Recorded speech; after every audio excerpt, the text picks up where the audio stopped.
ನಮಸ್ತೆ ಸ್ನೇಹಿತರೆ, ಎಲ್ಲರಿಗೂ ಖುಷಿಯಾಗಿದ್ದೀರಾ ಅಂತ ಭಾವಿಸ್ತಾ ಇವತ್ತೊಂದು ಇಂಪಾರ್ಟೆಂಟ್ ವಿಷಯ. ಏನು ಡಯಾಲಿಸಿಸ್ ಅಂದರೆ ಏನು? ಅಯ್ಯೋ, ಡಯಾಲಿಸಿಸ್ ಅಂದರೆ ಕೇಳಿದ್ರೆ ಸಾಕು ಅಟೆಂಡರ್ಸ್ ಮಾತ್ರ ಹೆದರ್ಕೊಬಿಡ್ತಾರೆ. ಅಯ್ಯೋ ಡಯಾಲಿಸಿಸಾ ಬೇಡ, ನಮ್ಮ ಪೇಷಂಟ್ ಸತ್ತೋಗ್ಬಿಡ್ತಾರೆ, ಡಯಾಲಿಸಿಸ್ ಅಂದರೆ ಹೆದರ್ಕೊಬಿಡ್ತಾರೆ. ಅಯ್ಯೋ ಡಯಾಲಿಸಿಸ್ ಇರೋದು ನಿಮ್ಮ ಟ್ರೀಟ್ಮೆಂಟ್ಗೆ, ಸಾಯಿಸೋಕ್ಕಲ್ಲ. ಫಸ್ಟ್ ಆಫ್ ಆಲ್ ಹೆದರ್ಕೊಳ್ಳಿ, ಭಯ ಪಡೋದು ಬಿಡಿ. ಡಯಾಲಿಸಿಸ್ ಅಂದರೆ ಏನು ಅಂತ ತಿಳ್ಕೊಳ್ಳಿ.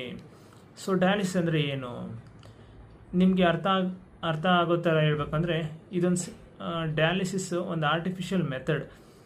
ನಿಮ್ಮ ಬ್ಲಡ್ ಫಿಲ್ಟರ್ ಮಾಡೋಕ್ಕೋಸ್ಕರ ಆರ್ಟಿಫಿಷಿಯಲ್ ಮೆಥಡ್. ಇದು ಯಾವಾಗ ಮಾಡ್ತಾರೆ? ನಿಮಗೆ ಸಿಂಪಲಾಗಿ ಹೇಳ್ಬೇಕಂದ್ರೆ, ನಿಮ್ಮ ಕಿಡ್ನಿ ಕೆಲಸ ಮಾಡದೆ ಇರೋ ಟೈಮಲ್ಲಿ ಇದೊಂದು ತಾತ್ಕಾಲಿಕ ಟ್ರೀಟ್ಮೆಂಟು ಡಯಾಲಿಸಿಸು.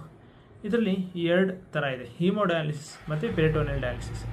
ನಿಮಗೆ ವಿಡಿಯೋದಲ್ಲಿ ಕಾಣ್ತಾ ಇರೋದು ಹೀಮೋಡಯಾಲಿಸಿಸ್. ಇಲ್ಲಿ ಪೇಷಂಟ್ಗೆ 2 ಟ್ಯೂಬ್ ಕನೆಕ್ಟ್ ಮಾಡಿರ್ತಾರೆ.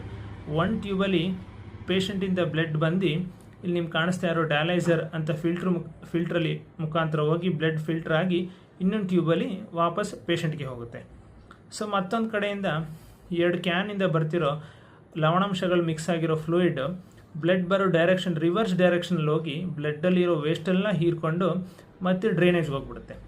ಸೊ ಇದು ಸೈಮಲ್ಟೇನಿಯಸ್ ಆಗಿ ನಡೀತಾನೆ ಇರುತ್ತೆ. ಇದು ಒಂದು ಪೇಷಂಟ್ಗೆ 2 ರಿಂದ 4 ಗಂಟೆ ನಡೆಯುತ್ತೆ. ಪೇಷಂಟ್ಗೆ ರಿಕ್ವೈರ್ಮೆಂಟ್ ತಕ್ಕನಾಗಿ ಇದು ನಾವು ಸೆಟ್ ಮಾಡಿರ್ತೀವಿ. ಈ ವಿಡಿಯೋ ನೋಡಿದಾಗ ಸ್ವಲ್ಪನಾದರೂ ಗೊತ್ತಾಗಿರ್ಬೇಕಲ್ಲ. ಈಗ ಸದ್ಯ ಡಯಾಲಿಸಿಸ್ ಅಂದರೆ ಭಯ ಬಿಟ್ಟು ಏನು ಅಂತ ಗೊತ್ತಾಗುತ್ತೆ, ಏನು ಅಂತ ತಿಳ್ಕೊಳ್ಳಿ. ನೆಕ್ಸ್ಟ್ ಹೋಗ್ತಾ ನಿಮ್ಗೆ ಇನ್ನೂ ಡಯಾಲಿಸಿಸ್ ಬಗ್ಗೆ ಹೇಳ್ಕೊಡ್ತೀನಿ ಮುಂದಿನ ವೀಕ್. ಸೊ ಖುಷಿಯಾಗಿರಿ, ನಗ್ನಗ್ತಾ ಇರಿ.